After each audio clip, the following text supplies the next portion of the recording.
हमारा next gland क्या है? पेनक्रियास। ठीक है, तो सबसे पहले इसका लोकेशन समझ लेते हैं कि इसका लोकेशन क्या है। तो इसका लोकेशन है inside the abdominal cavity. Abdominal cavity कौन सा होता है?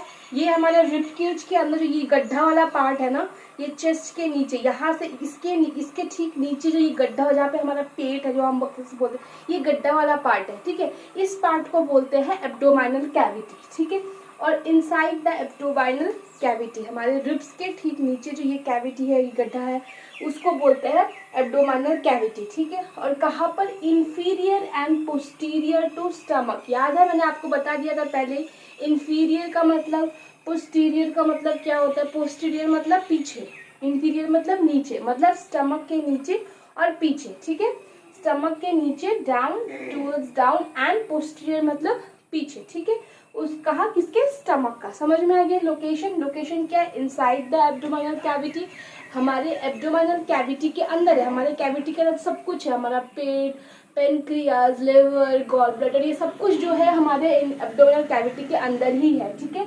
और एग्जैक्ट पोजीशन क्या है? स्टमक के inferior and posterior. It is located inferior, down, and posterior backward to stomach. ठीक है, ये था location.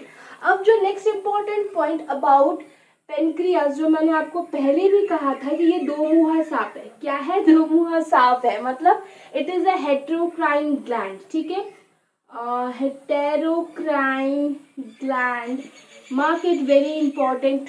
Which gland is known as heterocrine gland and why? तो कौन बोलता है क्यों है ये हेटेरोक्राइन ग्लैंड? तो कौन है हेटेरोक्राइन ग्लैंड?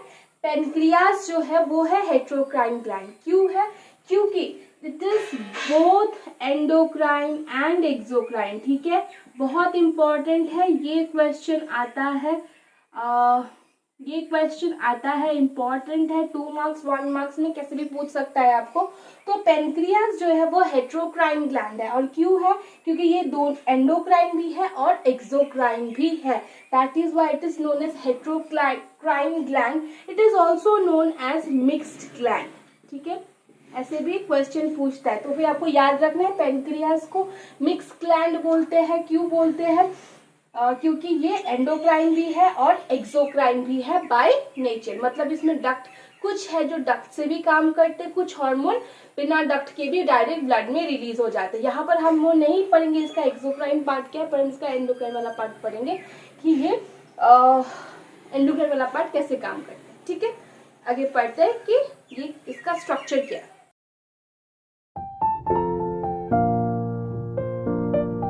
देखो, pancreas consist of a cluster of cell. ठीक है, पेनक्रिया में क्या है? क्लस्टर ऑफ सेल है, बहुत अलग अलग टाइप के सेल्स है, अलग अलग टाइप के सेल्स है, और वहां पर अलग अलग नाम है। ठीक है, एक जो है, मान लो कि पेनक्रिया का स्ट्रक्चर में ऐसे मान लो कि ऐसा कुछ होता है, तो इसके अंदर ना आपको ऐसे अलग अलग टाइप के, अलग अलग टाइप को के सेल के ग्रुप मिलेंगे, क्लस्टर्स मिलेंगे। ठीक है, इनमें से एक क्लस्टर है जिसका नाम क्या है? आइलेट्स ऑफ लैंगर है। याद रहेगा, आइलेट्स ऑफ लैंगर है। ठीक है, तो क्लस्टर, अगर पेनक्रिया कुछ ऐसा है तो फिर उसमें एक क्लस्टर, बहुत अलग अलग क्लस्टर्स ऑफ सेल्स मिलेंगे उसमें।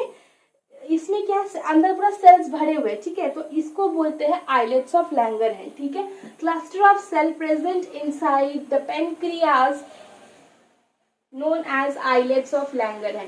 क्लस्टर ऑफ सेल का मतलब क्या है? ग्रुप ऑफ सेल, बहुत ज्यादा अमाउंट में सेल ऐसे ग्रुप बना बनाकर है। ठीक है, अब इसमें दो टाइप के सेल्स मिलते हैं। ठीक है, आइलेट्स ऑफ लैंगरहैंस के अंदर दो टाइप के सेल्स मिलते हैं। क्लस्टर ऑफ सेल्स कहा था, मतलब type of cells, 2 type of cells are there, alpha cells. ठीक है, अल्फा सेल्स। ठीक है, and next one is beta cells.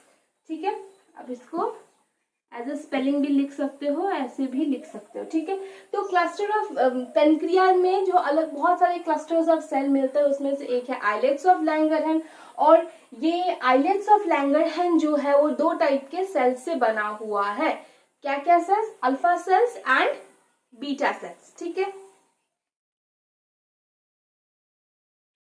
अब अल्फा सेल्स और बीटा सेल्स, अब ये अल्फा सेल्स जो है एक हार्मोन सिक्रीट करता है, नाम क्या है, ग्लूकागॉन, ठीक है, ग्लूकागॉन। और बीटा सेल्स जो है ये एक हार्मोन सिक्रीट करता है, नाम क्या है, इंसुलिन। याद रहेगा, समझ में आ गया, सिंपल चीज। क्लस्टर ऑफ सेल्स मिलता है, बहुत ग्रुप ऑफ सेल्स मिलता है, कहाँ पर, पेनक्रियास के अंदर। नाम क्या है, आइलेट्स ऑफ लैंगरहैंस। कैसे, मतलब कितने टाइप के सेल्स इसके अंदर है, 2 टाइप के सेल्स आइलेट्स ऑफ लैंगरहैंस के अंदर हमें देखने को मिलता है। क्या है, अल्फा सेल्स, बीटा सेल्स। इसको चाहे तो आप ऐसे भी लिख सकते हो, एज अ स्पेलिंग भी लिख सकते हो, ठीक है। और अल्फा सेल कौन सा हार्मोन सिक्रीट करता है, ये क्या है, हार्मोन है, याद रखना, ये दोनों ही हार्मोन है। तो अल्फा सेल्स कौन सा हार्मोन सिक्रीट करता है, ग्लूकागॉन। बीटा सेल क्या सिक्रीट करता है, इंसुलिन। ओके, ग्लूकागॉन और इंसुलिन। अब पढ़ते हैं ग्लूकागॉन और इंसुलिन का फंक्शन क्या है।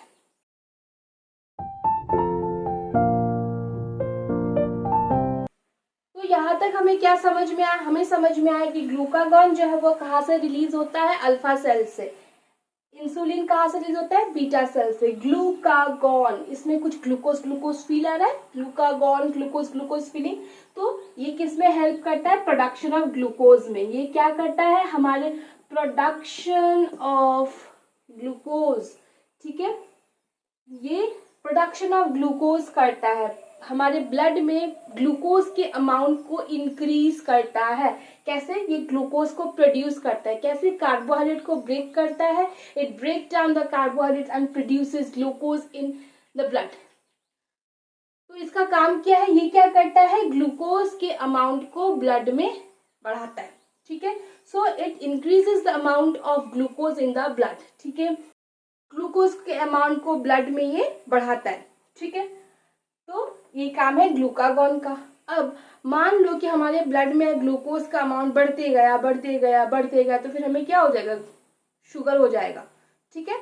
मतलब हम लोग बोलते हैं ना, शुगर हो गया, इसको शुगर का पेशेंट है, मतलब डायबिटीज का, मतलब ब्लड में ग्लूकोज का मात्रा बढ़ गया है, ग्लूकागॉन जो है बहुत मस्त काम कर रहा है, तो ग्लूकोज का अमाउंट बढ़ गया है, तो डायबिटीज हो गया, शुगर। अब उस शुगर को कंट्रोल करना पड़ेगा ना, ज्यादा ब्लड में अगर ग्लूकोज का अमाउंट बढ़ जाएगा तो फिर डायबिटीज हो जाएगा। तो उस ग्लूकोज को कम करने का काम किसका है, इनका, इंसुलिन का। तो ग्लूकागॉन के फंक्शन को कौन रोकता है, ग्लूकागॉन का काम क्या है, ब्लड में बढ़ाते जाएगा, ग्लूकोज का लेवल वो बढ़ाते जाएगा बढ़ा जाएगा, उसको कंट्रोल कौन करेगा, इंसुलिन, ठीक है। तो इंसुलिन का काम क्या है, ब्लड से ग्लूकोज के लेवल को कम करना, ठीक है। इंसुलिन का काम क्या है, absorb the glucose from blood. मतलब क्या करता है, ये क्या करता है, ब्लड में, मान लो कि अगर हम कुछ ऐसा इमेज बना दें, ब्लड में क्या करता है, ग्लूकोज के अमाउंट को बढ़ा देता है, वही कौन करता है, ये ग्लूकागॉन, ठीक है। तो वही ब्लड में ग्लूकोज के अमाउंट को घटा देता है, कौन, इंसुलिन। समझ में आ गया, ये डायग्राम समझ में आया।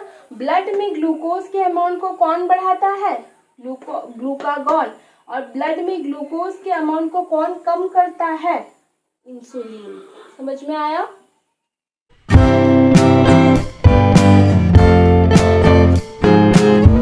एक लास्ट में क्विक रिवीजन, पेनक्रियास, ठीक है, कहाँ पर है, इनसाइड द एब्डोमिनल कैविटी। हमारे एब्डोमिनल कैविटी के अंदर लोकेशन क्या है, नीचे, किसके नीचे, स्टमक के नीचे, inferior to stomach and posterior to stomach. Location समझ में आ गया। अब इसको हेटेरोक्राइन ग्लैंड बोलते हैं। क्यों बोलते हैं इसको हेटेरोक्राइन ग्लैंड, क्यों बोलते हैं, क्योंकि ये बोथ एंडोक्राइन और एक्सोक्राइन ग्लैंड की तरह काम करता है। That's why it is also known as mix gland as well, ठीक है, इसको मिक्स ग्लैंड भी बोलते हैं। समझ में आ गया। नेक्स्ट आगे क्या है, इसका स्ट्रक्चर, इसमें क्लस्टर ऑफ सेल्स मिलता है, ग्रुप ऑफ सेल्स, कैसे क्लस्टर मिलता है, उसको क्या बोलते हैं, आइलेट्स ऑफ लैंगरहैंस।